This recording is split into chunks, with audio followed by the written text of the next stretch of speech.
One, two, she's hiding in the back. The $100. 1, 2, 3, 4, 5, 6, 7, 8, 9. Ready? Okay. In 2006, I experienced my very first panic attack. It was extreme and frightening and something that I wish upon nobody. Through that, a lot of things happened. I had to quit my job, sell my home, and move in with my family and become completely dependent upon other people. I was diagnosed with a panic attack disorder, and it wasn't until almost a year later that I got treatment to start to get better with that. Mental health is a serious factor in our overall health. It's something that often gets neglected by people. So today I'd like to persuade you to take better care of your mental health so that you can avoid anxiety disorders like the one that I have and others that I'm going to tell you about. So let's start with anxiety in numbers. Anxiety disorders are the number one mental health disorder in the United States. 18% of the population has a type of anxiety disorder, so 40 million adults. That doesn't include those under 18 that have it. $42 billion are spent annually just on the anxiety disorders. That's almost a third of the $148 billion total mental health bill for the United States. Going back to those that are under 18, it's actually their level of anxiety, the prevalence is on a steady rise, and scientists have no idea why. They haven't pinpointed it quite yet.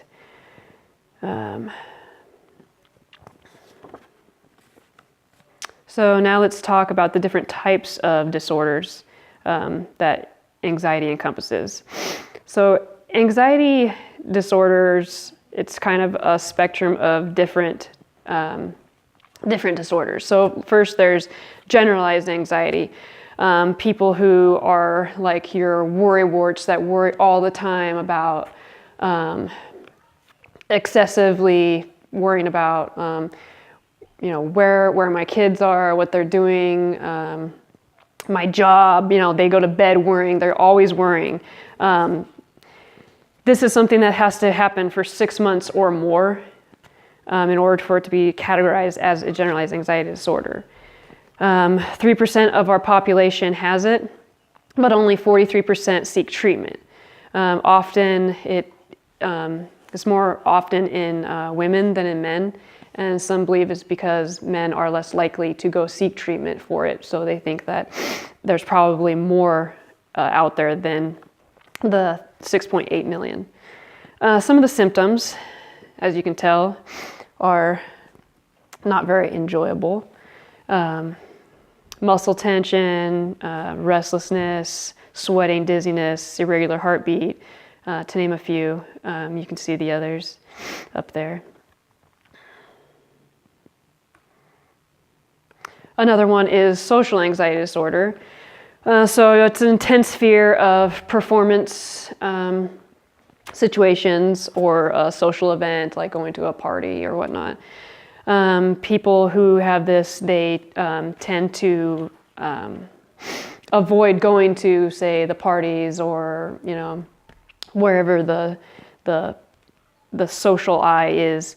They don't want to be, they'll feel that people will look at them negatively, look down upon them, or they might do something that will embarrass them. So they want to avoid that, so they don't go at all. Social anxiety disorder affects 15 million and 7% of the population, and it affects men and women equally.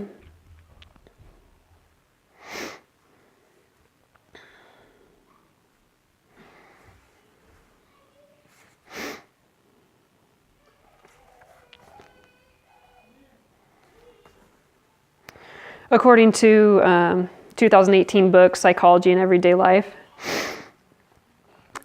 Panic disorder. It's a sudden feeling of intense, immobilizing fear that happens at any time, unexpectedly. It can be triggered by a fearful event. Let's say you have a fear of flying, then bam, you could have a panic attack. Or say you have a fear of bees and a bee flies by, boom, you can have one. Or you're going for a walk and boom, you have one for no particular reason at all. This is the disorder that I have. It's a lot of fun. And so when a panic attack happens, in my case, it usually lasts for a few seconds to a few minutes, but at its extreme, it can last all day long. You can be sitting there on the couch in fear for the rest of the day. There are a lot of symptoms that go along with it. Here's a few listed here. And they also the symptoms that were with the generalized anxiety disorder go along with this list. You could have some of the symptoms or you could have all of them at the same time. In my experience, in the past 13 years, when I have a panic attack, I will experience all of these symptoms at one time.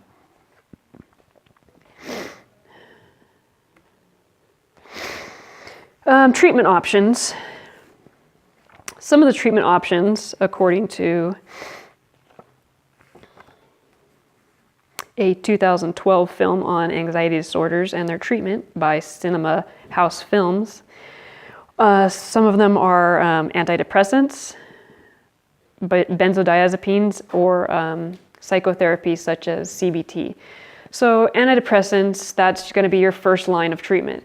That's your, like it says, antidepressants. It's used to treat depression, but it also can be used for anxiety disorders. It's the first line because it does not have addictive properties, and it can be used for long term. It takes about 2 to 4 weeks for it to start working, which is the hard part to get to. So that's where our benzodiazepines come into play. That's your second line of treatment. It's for a short-term treatment because it does have addictive properties. Taking them too long, you could start to become dependent upon them, and then you have more issues. But the difference is that a benzodiazepine starts to work right away and can stop the anxiety almost immediately, whereas the antidepressant is going to take a few weeks for you to start to feel the effects of that. The third option is the CBT, which is cognitive behavioral therapy. Basically, according to a 2012 film on CBT techniques by CMI Premier Education Solutions, CBT basically is teaching your brain how to think of your situation in a different way so that you're not constantly worrying and fear all the time. So kind of flip the switch. So in summary, now that you know a little bit about anxiety disorders and how they affect people, it is your best interest to take the proper actions for your mental health. Don't let things get out of control and get to the kind of level that I've listed here.